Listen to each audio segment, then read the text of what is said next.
दुनिया में सबसे सफल व्यक्ति वो है जो वो काम करता है जिस चीज के लिए वो बना हुआ है। तो एक बार अपने स्वभाव को ठीक से टटोल लीजिए। और ये पहचानना आसान नहीं होता है। कुछ लोगों को बचपन से एकदम साफ पता होता है कि उनको क्या करना है, क्योंकि उनका स्वभाव एकदम एक तरफ साफ साफ होता है कि यही करना है, कुछ और नहीं करना है। कई लोगों के साथ क्या होता है कि वो कई चीज़ों में अच्छे होते हैं, कई चीज़ों में रुचि भी होती है, और उनकी ज़िंदगी का एक बड़ा हिस्सा इसी में निकल जाता है कि मैं दरअसल इनमें से कौन सी चीज़ को लेके आगे बढ़ सकता हूँ, किसको लेके आगे नहीं बढ़ सकता हूँ। तो अपना स्वभाव और अपनी रुचि, और अगर ये दोनों चीज़ें आपकी मिलती हैं एक खास क्षेत्र में, स्वभाव का मतलब आपकी क्षमताएं भी इसमें शामिल हैं। जैसे हमारे भारतीय दर्शन में एक शब्द चलता है सत्वगुण, रजस गुण और तमस गुण। आपने सुना है इसका जिक्र? ये बहुत बेसिक तरीका है एक ह्यूमन इंडिविजुअल की पर्सनैलिटी को समझने का, और हम सब के अंदर ये सारे गुण तीनों होते हैं, अनुपात अलग अलग होता है। सत्व गुण का मतलब होता है वो व्यक्ति जिनको बहुत शौक है पढ़ने लिखने का, शांत रहने का, संगीत सुनने का, कलाओं का। संगीत का मतलब हनी सिंह नहीं, शास्त्रीय संगीत हो गया, गहरा कोई संगीत हुआ, शांत संगीत हुआ। कलाएं हैं तो कलाएं भी गहरे स्तर की कलाएं, उस तरह का इंटरेस्ट। जिनको पावर का नशा एकदम नहीं है, उन्हें पावर चाहिए ही नहीं। कोई उनसे कहे कि आप पावर ले लो, कहते ना भाई ना, तुम ही लो, चलो चलो चलो यहाँ से, हमें नहीं चाहिए पावर। उनको कोफ्त होती है इस बात से, तनाव होता है। कबीरदास तो इसी आपके राज्य के बड़े शानदार कवि हुए, हालांकि उस समय उत्तर प्रदेश नहीं था, पर जगह यही थी। तो कबीरदास के बारे में एक हम समझने के लिए कहानी गढ़ लेते हैं कभी कभी क्लास में। एक कथन है बहुत प्रसिद्ध कि संत वो नहीं है जो समाज से दूर भाग गया, संत वो है जो जानता है कि अगर मैं समाज में उतर गया तो सबको हरा दूंगा, पर वो उससे पहले ये भी जानता है कि इसके बाद भी गलत संघर्ष में खुद को शामिल करना अपना नुकसान करना ही है। वो जानता है कि दौड़ में दौड़ूंगा तो सबको हरा दूंगा, पर वो ये भी जानता है कि चूहों की दौड़ में जीतने वाला भी चूहा ही होता है। और सारे चूहे दौड़ रहे हैं, आपसे भी कह रहे हैं आजा आजा आजा, आप कह रहे अच्छा अच्छा, आ गए, आप भी दौड़ने लगे, जीत गए, सारी जिंदगी चूहों की दौड़ में जीतने में खर्च कर दी, और अंत में क्या साबित हुआ? आप सबसे तेज चूहे हैं। कि यही जीवन था। ज्यादा मजा इसमें है कि चूहे कह रहे हैं कि आजा आजा आजा, और आप कह रहे नहीं तुम दौड़ो, ये दौड़ तुम्हारी है, हम अपनी दौड़ अपने तरीके से चुनेंगे, ये हमारी दौड़ नहीं है। तो जो इस प्रकृति के लोग होते हैं ना, वो सत्व गुण वाले लोग हैं। रजस गुण वाले लोग वो हैं जिनको बहुत एनर्जी से भरे हुए हैं, ताकत, ऊर्जा, ये कर दूं, वो कर दूं, ये करना है, वो करना है, प्लानिंग, ये वो। ये लोग सैनिक अच्छे बनते हैं, शासक अच्छे बनते हैं, उद्यमी अच्छे बनते हैं, क्योंकि बड़ा सपना, हाईली मोटिवेटेड, एनर्जी से भरे हुए, उन सपनों को पूरा करने की जिद, जद्दोजहद जो करने को तैयार होते हैं, उनको हम कहते हैं कि उनमें रजस गुण की मात्रा ज्यादा है। और तमोगुण या तमस गुण का मतलब आमतौर पर है जो बहुत ही सुस्त और बहुत ज्यादा खाने पीने में रुचि रखने वाले लोग हैं। खूब जम के खाया, टुंडा कबाब खाया, कुछ और खाया, जो भी खाया, मतलब इतना खाया कि अब हिला नहीं जा रहा। 2 लोगों ने उठाया, साथ में पकड़ के ले गए और ले जाके पलंग पे गिरा दिया, और वो जिस मुद्रा में गिरे उसी मुद्रा में सो गए। 12-14 घंटे बाद जब प्रकृति ने उठाया तो वो उठे और बोले वाह बड़ा मजा आया था कल खा के, खूब सोए, उठे, अब क्या करें, अब खाते हैं। खाया सोया, खाया सोया, खाया सोया। तो मैं अक्सर मजाक में बोलता हूँ, हमारे हॉस्टल के एक मित्र थे, उसी प्रकृति के लोग व्यक्ति थे, संजय नाम था उनका। तो उनके बारे में कहावत प्रसिद्ध हो गई थी कि जब संजय जी सोते सोते थक जाते हैं तो सो जाते हैं, क्योंकि थक गए हैं ना। तो भाई अपनी प्रकृति पहचान लीजिए। अगर आप तमस वाले व्यक्ति हैं तो आईएएस मुश्किल है, क्योंकि मजाक नहीं है एकदम, है ना। मैं आईएएस के लिए पढ़ाता हूँ, इसलिए मैं आपको बहका फुसला के कहूँगी बहुत आसान है, जाओ जाओ जाओ, मैं ये सब प्रमाण नहीं करूँगा। आसान नहीं है, वैसे मुश्किल नहीं है, लेकिन मेहनत करनी पड़ती है ठीक से। अगर आप मेहनत करने को तैयार नहीं हैं तो सच में एक आसान परीक्षा नहीं है। अगर आप सत्व गुण वाले व्यक्ति हैं, किसी कला में पारंगत हैं, अध्ययन में डूब के पढ़ाई करने के शौकीन व्यक्ति हैं, तो मेरा ख्याल है कि आप आईएएस से बेहतर काम कर सकते हैं। आप कैलाश सत्यार्थी बन सकते हैं, आप ए आर रहमान बन सकते हैं, आप कुछ और बड़ा कर सकते हैं, आप एकेडमिक्स की दुनिया में कुछ कमाल कर सकते हैं, एक शानदार रिसर्च कर सकते हैं जो रिसर्च लाखों करोड़ों व्यक्तियों का जीवन सुधार सके। लेकिन यदि आप हाईली मोटिवेटेड व्यक्ति हैं, पढ़ाई में ठीक है।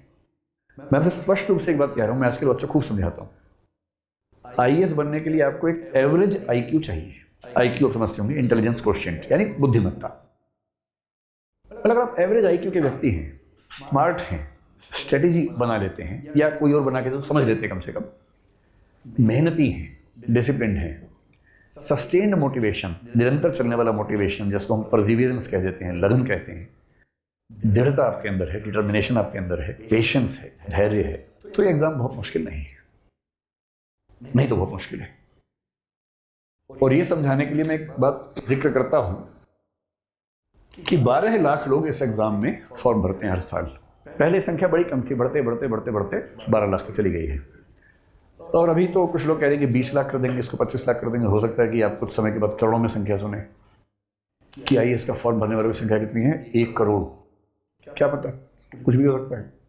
फिलहाल 12 लाख के आसपास। अच्छा, जो प्रॉपर आईएएस बनते हैं उनकी संख्या 180 है, जो प्रॉपर आईएएस बनते हैं आजकल। और इन 180 में से भी जो जनरल कैटेगरी से बनते हैं उनकी संख्या लगभग 72 के आसपास होती है, क्योंकि आजकल 60% रिजर्वेशन है, तो 180 का 40% 72 होता है। तो अगर मैं आपको डराना चाहूं, कोई भी डराना चाहे, तो क्या करेगा, इन आंकड़ों का खूबसूरती से इस्तेमाल कर लेगा। 12 लाख लोगों में से सिर्फ 72 का होता है। क्या बात है, हद हो गई। कितना मुश्किल है, 1 लाख में 6, अरे बाप रे बाप। वैसे तो अब लाखों में 1 है, यहाँ तो लाख में 6 का मसला है। पर सुन के आपको घबराहट तो अंदर अंदर हो रही होगी भी कि यार कहाँ फंस गए, ये सब बड़ा मुश्किल है, नहीं हो पाएगा। तो स्टैटिस्टिक्स के बारे में प्रसिद्ध बात यह है कि वो कुछ भी साबित कर सकती है, बस आपको उसका इस्तेमाल करने का शऊर आना चाहिए, तरीका आना चाहिए। अब कोई आपको दूसरा फैक्ट अगर ये बता दे कि इन 12 लाख लोगों में से प्रीलिम्स का एग्जाम देने वालों की संख्या 5 लाख ही होती है, प्रीलिम्स, अभी तो बात की बात आगे। 5 लाख लोग प्रीलिम्स का पेपर देने जाते हैं, 7 लाख जाते ही नहीं। अच्छा, अब ठीक लग रहा है, अब थोड़ा सा ठीक लग रहा है, 12 तो बहुत ज़्यादा हो गया था। हम एक जनसंख्या प्रधान देश हैं बेसिकली। हम कई देश हैं, मतलब हम क्या हैं, एक कृषि प्रधान देश हमने सुना था स्कूल के टाइम पे, हम ऐसा पढ़ते थे स्कूल में। लेकिन आप ध्यान से देखेंगे तो हम कई मामलों में प्रधान हैं। जनसंख्या में तो चीन को भी छोड़ दिया हम लोगों ने, इसमें आपके राज्य की भूमिका बहुत बड़ी है। आपके राज्य ने ठान लिया है कि हम कोई देश नहीं छोड़ने वाले। राज्य की बात छोड़िए, मेरे ख्याल से दुनिया के 2-4 देश ही होंगे, 5 होंगे जो उत्तर प्रदेश से ऊपर होंगे जनसंख्या के मामले में। कितने हैं? 5 ही हैं बस। वो भी आप मतलब भरोसा नहीं कब तक रहे 5। वो 5, एक तो चीन हो गया, एक हो गया अमेरिका, एक भाई कनाडा होगा, ब्राज़ील होगा, और कौन सा है, यूएस तो हो गया, अमेरिका, और कोई होगा एक आध बच गया होगा, रशिया हो। पूरा पाकिस्तान पीछे सोचिए। पाकिस्तान हमसे क्या झगड़ा करेंगे, हम कहते हैं हमारा यूपी काफी है, तुम्हारे लिए क्या झगड़ा करोगे हमसे। इससे यूपी का सीएम होना और पाकिस्तान का पीएम होना क्या बड़ी बात है। यूपी का सीएम होना सीधी सी बात है। दुनिया के 200 के आसपास देशों से ज्यादा आबादी उत्तर प्रदेश की है, बोला एक साथ मिला के नहीं, अलग अलग सबसे। तो हम एक जनसंख्या प्रधान देश में हैं, समस्या प्रधान देश में, बहुत सारी समस्याएं हमारे आसपास हैं। क्योंकि समस्याएं बहुत ज़्यादा हैं तो समाधान करने हैं तो आईएएस की वैल्यू है, सिविल सर्विस की वैल्यू है। अब इन 5 लाख में से कितने लोग सीरियस होते हैं, इससे कोई डेटा नहीं है, ये तो डेटा वाली बात है। आप देख सकते हैं नेट पे जाके कितने लोगों ने प्रीलिम्स दिया, तो संख्या 5-5.25 लाख से ऊपर आमतौर पर नहीं आती है। मैं क्योंकि लगभग 20-25 साल से पढ़ा रहा हूँ, 25वां साल है, जो दिसंबर में 25 साल पूरे होने के, और मेरा 25 साल का अनुभव ये कहता है कि जो लोग परीक्षा दे रहे हैं उनमें से सीरियस बहुत कम होते हैं। अभी आप लोग जितने सीरियस आज दिख रहे हैं ना, 1 साल बाद देखेंगे हम। शुरू में तो आदमी सीरियस रहता ही है, जबरदस्त सीरियस रहता है, नया नया शौक हो, उसकी बात ही अलग होती है। आपके पड़ोस के किसी गांव में कोई बच्चा आईएएस बना होगा, आप पिटेंगे उस दिन घर में अपने कि उसको देख, चौधरी का स्वरा आईएएस बन गया, एक तू है, हाथी हो गया, बैल हो गया। और फिर आप 3-4 दोस्तों ने कसम खाई होगी भैया आईएएस बनना है। फिर कागज पे टाइम टेबल बनाया होगा, खतरनाक वाला टाइम टेबल, 18 घंटे रोज पढ़ने वाला, और करीब 4-5 घंटे तक चला भी होगा टाइम टेबल वो वाला। 4-5 घंटे बाद आप समझोगे ना भाई ज़्यादा हो गया, थोड़ा कम करो इसको।